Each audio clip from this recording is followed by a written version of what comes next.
Hello, welcome to National Pawn's Video Training Development Series. Today we're going to talk about loan standard number 3. Have the customer test the merchandise to determine it functions properly. Why would we want to do that? Well, there's several reasons. One, we want to make sure that the customer knows how to operate their own merchandise. Now that's not a hard, fast rule. Think about if a mom brings in a lawnmower to pawn. We wouldn't want her out there cranking a lawnmower when we obviously know that she doesn't operate it. But the second reason we'd want to have the customer test the merchandise to determine it functions properly is to make sure that we don't test it and blow it up or damage it in some way that we become liable.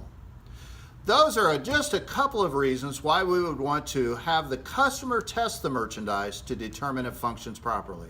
Would you like to see how it's done? I spoke to the manager and we'll be able to get you what you're asking for on your PlayStation 4. Do you happen to have your ID on you? Great. When I'm writing you up, would you mind hooking that up for me? Why do I have to test it? To determine it functions properly. Now we've just given you an explanation of why it's important for us to have the customer test the merchandise to determine it functions properly. Then we've role-played to see how to ask a customer to test their merchandise. Now take a few minutes, put me on pause, and you role play.